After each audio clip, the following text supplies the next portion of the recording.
In the vast and majestic landscapes of the American West, there existed a group of remarkable leaders whose legacies continue to captivate us. These were Native American tribal chiefs: Sitting Bull, Red Cloud, Crazy Horse, and Chief Joseph. Each name represents not only a person but a legend, a visionary, and a warrior who defied the odds and made an indelible mark on history. As we embark on this journey, we'll delve into their incredible stories, their unwavering spirits, and their profound influence on the American West. From the battles they fought to the wisdom they shared, these leaders' legacies are a vital part of American history, resonating through the ages. So join us as we pay tribute to these iconic figures and explore their enduring impact in our video. But before we do that, make sure to subscribe, American Old West Tales and hit the notification bell, because this is a journey you won't want to miss as we bring Old West history to life. Sitting Bull was a prominent Teton Dakota Indian chief who played a pivotal role in uniting the Sioux tribes as they grappled for survival on the vast plains of North America. Sitting Bull embarked on his initial war expedition at the age of 14 and swiftly earned a reputation for his courage in battle. In 1868, the Sioux agreed to a peace treaty with the U.S. government, but when gold was discovered in the Black Hills during the mid-1870s, a surge of white prospectors infiltrated Sioux territories. Sitting Bull responded to this intrusion, but could achieve only individual victories, not a conclusive triumph. He was apprehended and met his demise in 1890. Arguably one of the most influential and renowned Native American chieftains, Sitting Bull was born in 1831 in the region now known as South Dakota. As the son of a respected Sioux warrior named Returns Again, Sitting Bull aspired to follow in his father's footsteps, even though he didn't initially exhibit remarkable warfare skills. This lack of prowess earned him the moniker Slow. However, at the age of 10, he successfully hunted his first buffalo, and 4 years later, he displayed valor in a battle against a rival clan. It was during this time that he was bestowed with the Lakota name Tatanka Ayotanka, which signifies a buffalo bull sitting on its haunches. Sitting Bull's life was greatly influenced by the ongoing struggles with an expanding American nation. During his youth, he was designated as the leader of the Strong Heart Society. In June 1863, he engaged American forces in combat for the first time, and the following year, he fought against U.S. soldiers at the Battle of Killdeer Mountain.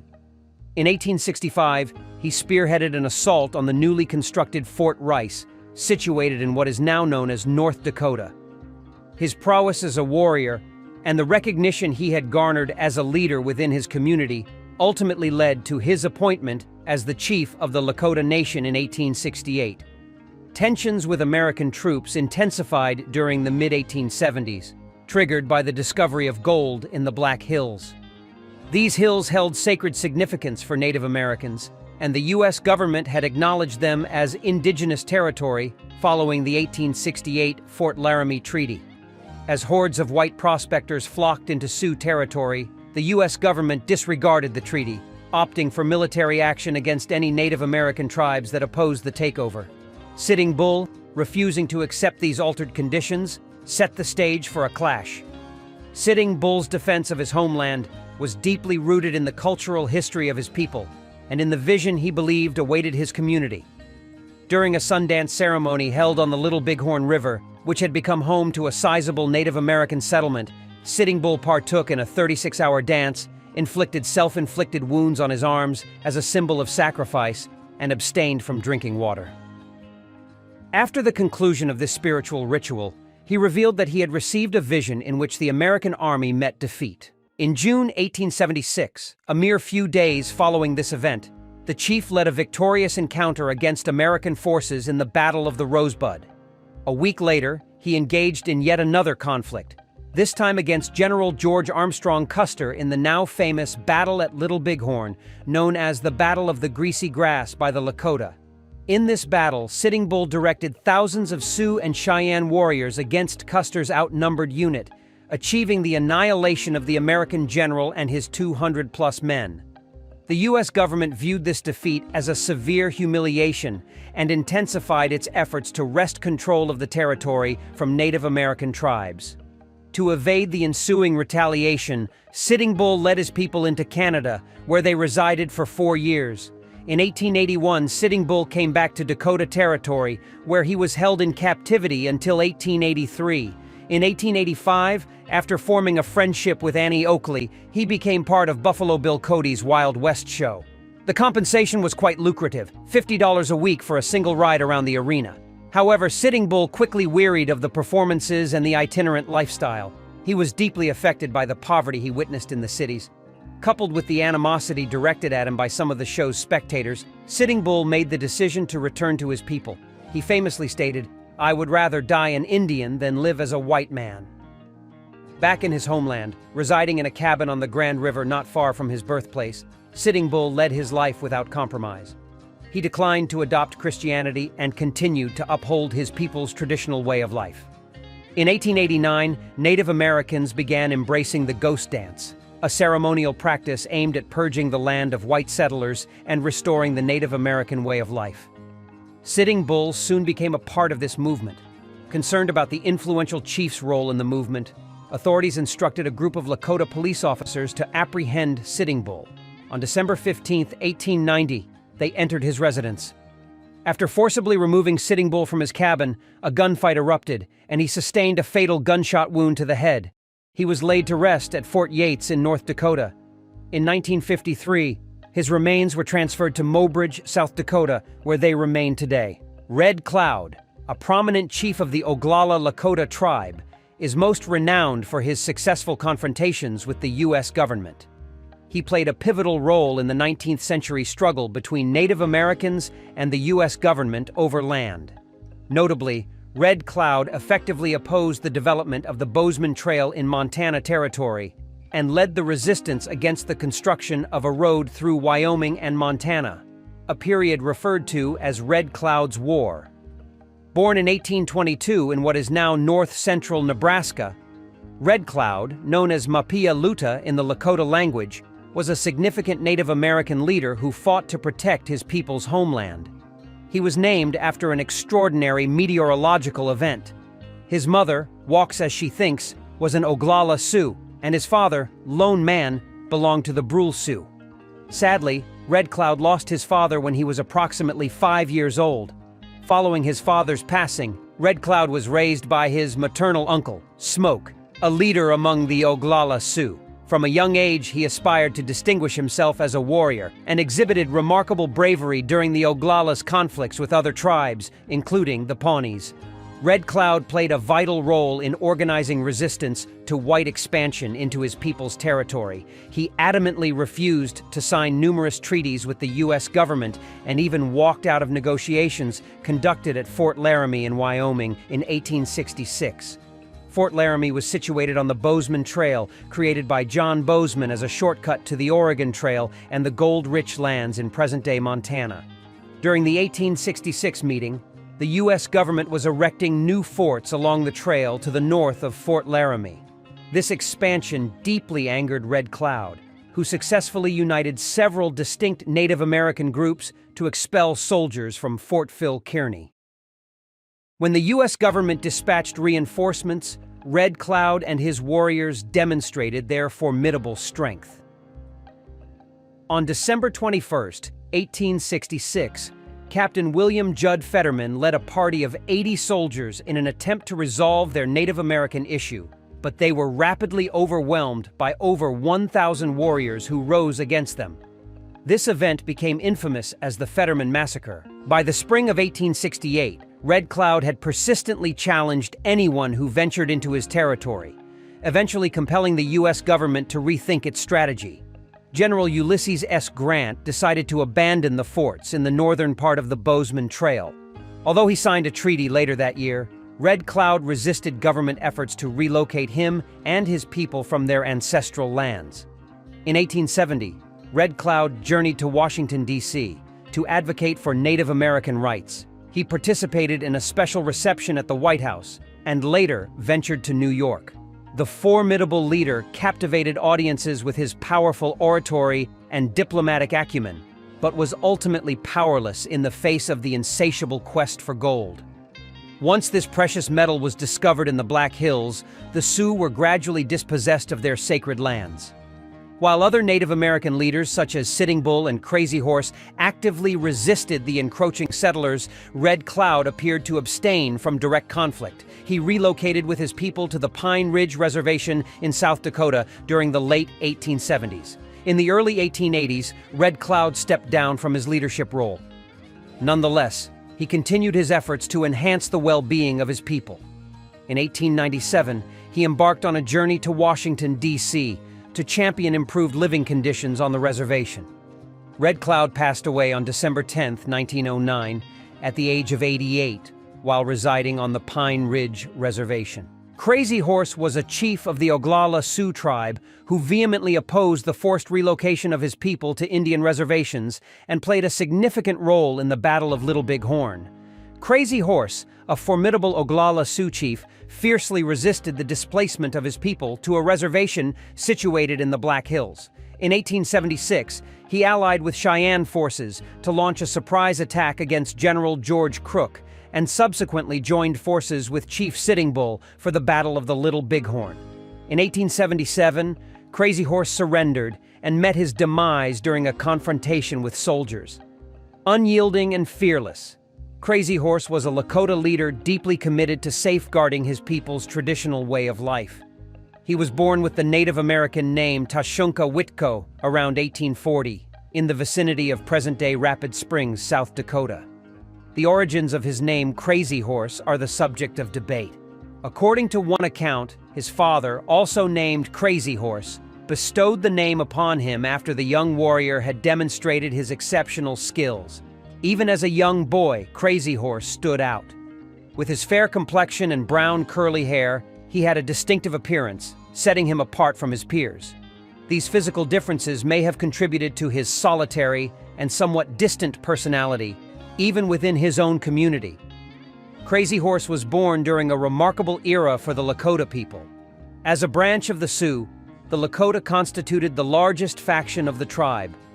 They inhabited a vast territory, stretching from the Missouri River to the Bighorn Mountains in the west. Their interactions with white settlers were limited, and by the 1840s, the Lakota had reached the zenith of their power. However, the 1850s brought significant changes to the Lakota way of life.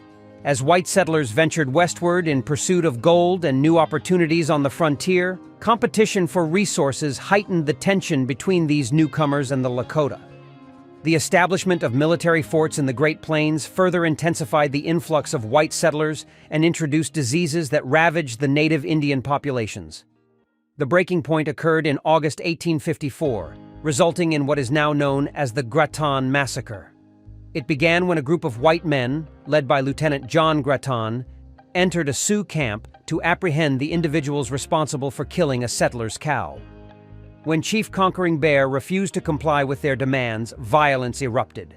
After one of the white soldiers shot and killed the chief, the camp's warriors retaliated, leading to the deaths of Grattan and his 30 men. The Grattan Massacre is widely recognized as the event that triggered the First Sioux War between the United States and the Lakota. For the young Crazy Horse, it marked the beginning of a lifetime of distrust toward white settlers. As conflicts between the Lakota and the United States escalated, Crazy Horse played a central role in numerous pivotal battles. In one significant triumph for his people, Crazy Horse led an attack on Captain William J. Fetterman and his detachment of 80 men. This incident, famously known as the Fetterman Massacre, proved to be a major embarrassment for the U.S. military. Even after the signing of the Fort Laramie Treaty of 1868, which guaranteed the Lakota substantial land, including the highly sought-after Black Hills region, Crazy Horse continued to resist. In addition to his apparent mystical ability to evade injury or death on the battlefield, Crazy Horse remained uncompromising in his dealings with white adversaries. He adamantly refused to be photographed and never affixed his signature to any document. His objective was to reclaim the Lakota way of life he had experienced during his childhood. when his people roamed freely across the Great Plains. After the discovery of gold in the Black Hills and the U.S. government's support of white prospectors in the region, the War Department issued orders for all Lakota to relocate to reservations. However, Crazy Horse and Chief Sitting Bull adamantly refused to comply. On June 17, 1876, Crazy Horse assumed command of a formidable force comprising 1,200 Oglala and Cheyenne warriors. They engaged General George Crook and his brigade, successfully repelling the soldiers as they endeavored to advance toward Sitting Bull's camp on the banks of the Little Bighorn River. A mere week later, Crazy Horse joined forces with Sitting Bull to annihilate Lincoln George Armstrong Custer and his renowned 7th Cavalry in the Battle of the Little Bighorn. This battle stands as arguably the most significant victory ever achieved by Native Americans over U.S. troops. After the defeat of Custer, the U.S. Army launched a relentless offensive against the Lakota, employing a scorched earth strategy with the aim of forcing their complete surrender. While Sitting Bull led his followers into Canada to evade the Army's retribution, Crazy Horse continued to resist. However, as the winter of 1877 took hold and food supplies dwindled, many of Crazy Horse's supporters began to abandon him. On May 6, 1877, he rode to Fort Robinson in Nebraska and surrendered. Despite being instructed to stay on the reservation, he disregarded these orders that summer to place his ailing wife under the care of his parents. Upon his capture, Crazy Horse was returned to Fort Robinson, where a confrontation with the officers resulted in him being bayoneted in the kidneys. He passed away with his father by his side on September 5, 1877. Even years after his death, Crazy Horse is still honored for his role as a forward-thinking leader who fought relentlessly to safeguard his people's traditions and way of life. The ongoing project known as the Crazy Horse Memorial is situated in the Black Hills of South Dakota. It was initiated in 1948, and this massive sculpture is being carved from Thunderhead Mountain, located approximately 17 miles from Mount Rushmore. The monument is planned to be part of a museum and cultural center that pays homage to Native Americans. Chief Joseph was a Nez Perce chief who, in the face of the encroachment of white settlers onto tribal lands in Oregon, led his followers in a remarkable attempt to reach Canada. In 1877, when the United States sought to compel the Nez Perce to relocate to a reservation, Chief Joseph reluctantly agreed. But after a group of white settlers was killed, tensions flared once more, and Chief Joseph endeavored to lead his people to Canada, an event regarded as one of the most remarkable retreats in military history. Born in 1840 in what is now Oregon, Chief Joseph, leader of one faction of the Nez Perce people, was given the name Hinma Tuya Lat Kekt. His formal Native American name means thunder rolling down a mountain, yet he was commonly known as Joseph, adopting the same name as his father Joseph the Elder, who had taken the name Joseph after being baptized in 1838. Joseph the Elder had an unprecedented relationship with the white settlers. He was one of the early Nez Perce leaders to embrace Christianity, and his influence played a pivotal role in maintaining peace with the white settlers. In 1855, he negotiated a new treaty that established a fresh reservation for the Nez Perce. However, this peace was fragile. The discovery of gold in Nez Perce territory prompted an influx of white prospectors onto their lands. The previously agreed-upon boundaries for Joseph the Elder and his people were revoked by the United States government, resulting in the loss of millions of acres promised to them. Incensed by these actions, Chief Joseph the Elder renounced his former American allies and even destroyed his Bible. More significantly, he refused to endorse the boundaries of the new reservation and leave the Wallowa Valley. Following the passing of Joseph the Elder in 1871, Chief Joseph took on his father's leadership role and continued to assert the positions he'd held for his people. Just as his father had done, Chief Joseph, together with Nez Perce leaders, Chiefs Looking Glass and Whitebird, resisted the resettlement plan. As tensions escalated, the three chiefs realized that violence was inevitable.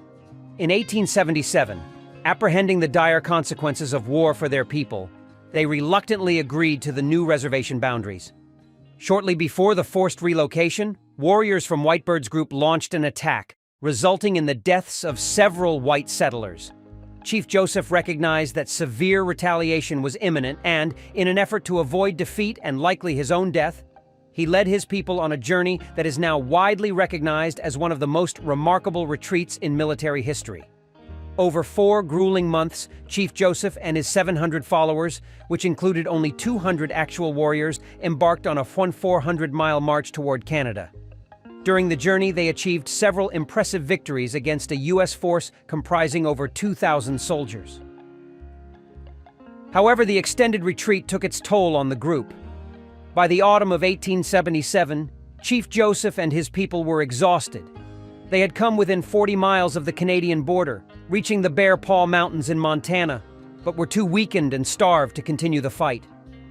Having witnessed the loss of his warriors, with only 87 fighters remaining, and having endured the death of his own brother, Olakut, along with witnessing many women and children on the brink of starvation, Chief Joseph eventually surrendered to his enemies. During this pivotal moment, he delivered one of the most memorable speeches in American history. "I am tired of fighting," he stated. "Our chiefs are killed. Looking Glass is dead. Tuhul Zot is dead. The old men are all dead. It is the young men who say yes or no. He who led the young men, Olikut, is dead. It is cold, and we have no blankets. The little children are freezing to death. My people, some of them, have run away to the hills, and have no blankets, no food. No one knows where they are, perhaps freezing to death. I want to have time to look for my children, and see how many of them I can find. Maybe I shall find them among the dead. Hear me, my chiefs. I am tired. My heart is sick and sad. From where the sun now stands, I will fight no more forever." Chief Joseph, often hailed in the American media as the Red Napoleon, gained significant recognition in the latter part of his life. However, his elevated status among white Americans could not facilitate the return of his people to their native lands in the Pacific Northwest. After his surrender, Chief Joseph and his people were forcibly relocated, first to Kansas and later to what is now Oklahoma. Joseph spent the ensuing years tirelessly advocating for his people's cause, even engaging in discussions with President Rutherford Hayes in 1879. Finally, in 1885, Joseph and other Nez Perce were permitted to return to the Pacific Northwest, though it was far from an ideal resolution. Many of his people had already perished due to warfare and disease, and their new home was still distant from their true homeland in the Wallowa Valley. Chief Joseph did not have the opportunity to revisit the land of his youth and early warrior days. He passed away on September 21, 1904, and was laid to rest in the Colville Indian Cemetery on the Colville Reservation in the state of Washington.